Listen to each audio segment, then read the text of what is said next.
नमस्कार दोस्तों। अज्ञेय जी की कविता मैंने कहा पेड़, बीबीए थर्ड सेमेस्टर। अज्ञेय जी की कवि परिचय इस प्रकार है। इनका जन्म मार्च सन 1911 पंजाब में करतारपुर नामक गांव में हुआ था। इनके पिता हीरानंद शास्त्री भारत के पुरातत्ववेत्ता थे। इनका बचपन लखनऊ, कश्मीर, बिहार और मद्रास में बीता। इन्होंने लाहौर और मद्रास में शिक्षा ग्रहण की। बीएससी तक शिक्षा ग्रहण करने के बाद अंग्रेजी, हिंदी तथा संस्कृत का स्वाध्ययन से अध्ययन किया। क्रांतिकारियों के संपर्क में रहने के कारण इन्हें 4 वर्ष कारावास में तथा 2 वर्ष नजरबंद रहना पड़ा। इसी बीच इन्होंने 2 विवाह किए। कुछ समय तक अमेरिका में भारतीय साहित्य और संस्कृति के अध्यापक रहे। फिर जोधपुर विश्वविद्यालय में तुलनात्मक साहित्य तथा भाषा अनुशीलन विभाग के निर्देशक बने। अज्ञेय जी सैनिक, विशाल भारत, साप्ताहिक, दिनमान, नया प्रतीक नामक पत्र पत्रिकाओं के संपादक से भी समृद्ध रहे। वे बहुमुखी प्रतिभा के धनी थे। इस साहित्यकार का निधन 4 अप्रैल 1987 को हुआ। यह कविता इनके चिंता में संग्रहित है। इनका पहला काव्य भाग्यदूत है। तार समतक को इन्होंने अपनी काव्य यात्रा आरंभ की थी। इन्होंने कई पत्र पत्रिकाओं में भी संपादन किया और इन्हें बहुत सारे पुरस्कारों से सम्मानित भी किया गया। कविता का एक संक्षिप्त परिचय देखते हैं। कवि पेड़ से बातें कर रहे हैं और उसे पूछ रहा है कि हर तरह के मौसम होने के बाद भी, यानी कि धूप, गर्मी, बारिश, ठंड होने के बाद भी तुम इस तरह हरियाली बिखरे हुए किस तरह से मजबूती से खड़े हो।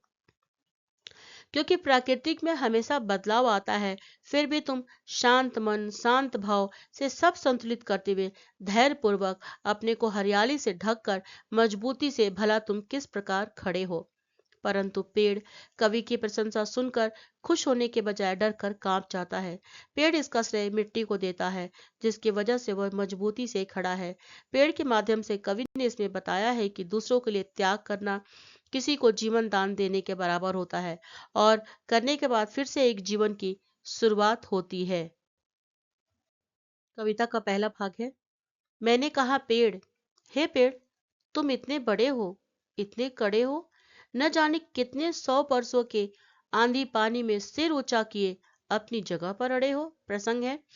काव्य संकलन में संकलित कविता मैंने कहा पेड़ से लिया गया है और इसके रचनाकार अज्ञेय जी हैं।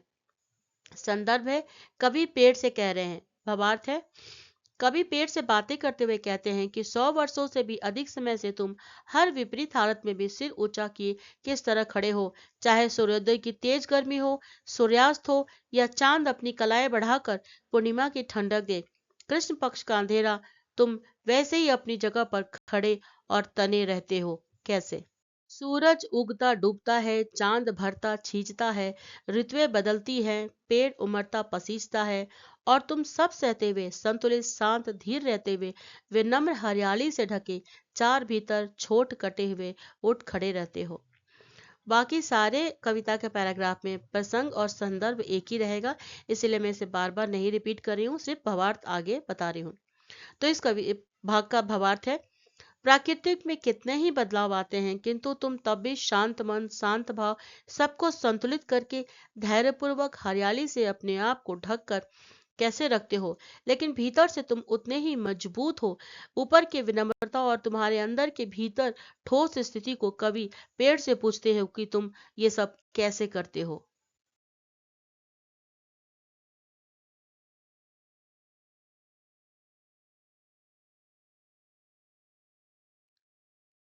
कौपा पेड़, मरमित पत्तियां, डोली मानो, नहीं नहीं झूठ से मुझे मत दो, मैं तो बार बार झुकता गिरता उखड़ता, यहाँ की सूख ठूट होके टूट जाता।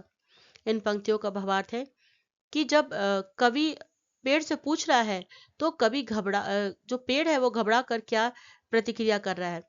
कवि से अपनी प्रशंसा सुनकर पेड़ खुश होने के बजाय वो कांप जाता है और पेड़ की पत्तियां धीरे धीरे फुसफुसा कर कहती हैं कि इसका श्रेय तो मुझे मत दो, मैं तो कब का उठकर उखाड़ कर कट चुका होता, मैं तो बार बार झुकता गिरता उखड़ जाता, मैं तो टूट कर बिखर जाता, मैं तो ठूंठ होके रह जाता। श्रेय है तो मेरे पैरों तले इस मिट्टी को, जिसमें न जाने कहाँ मेरी जड़ें खोई हैं। ऊपर उठा हूँ उतना ही आकाश में, जितना कि मेरी जड़ें नीचे दूर धरती में समाई हैं। और उसके बाद कवि के पूछने पर पेड़ जो है वो कहता है, कवि से कहता है कि नाना, इसका श्रेय तो आप मुझे मत दो, यह बिल्कुल गलत ही बात होगी।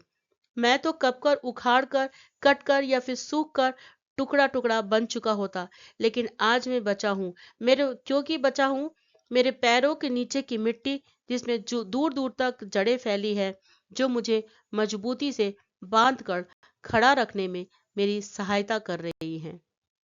श्रेय कुछ मेरा नहीं, जो है इस नामहीन मिट्टी का। और हाँ, इन सब उगने डूबने, भरने छीजने, बदलने मलने, पसीजने बनने मिटने वालों का भी।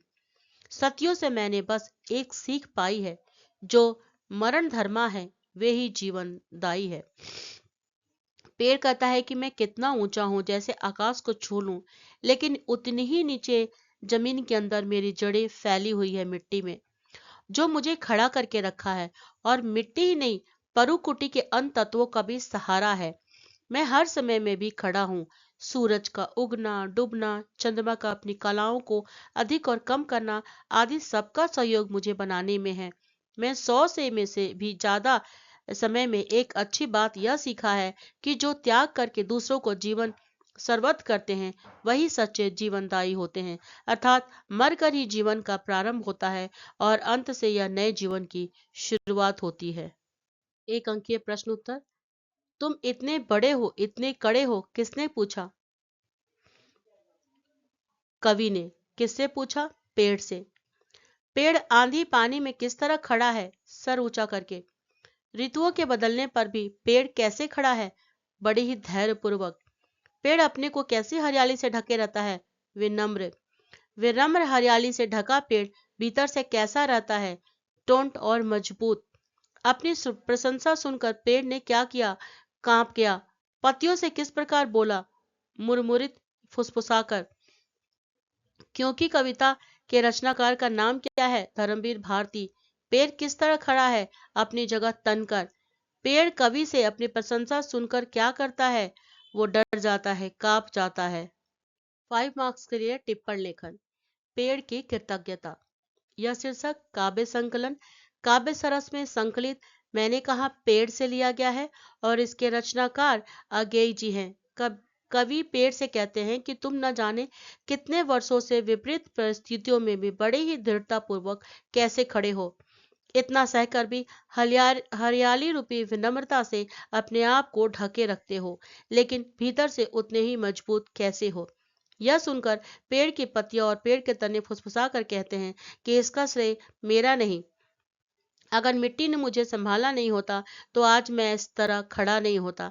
आज मैं इतना ऊंचा कि मैं आकाश को भी छू लूं, ऐसा नहीं होता, क्योंकि मिट्टी में मेरी जड़ें नीचे दूर दूर तक फैली है और मिट्टी ने ही मुझे बड़ी ही मजबूती से पकड़ कर रखा है।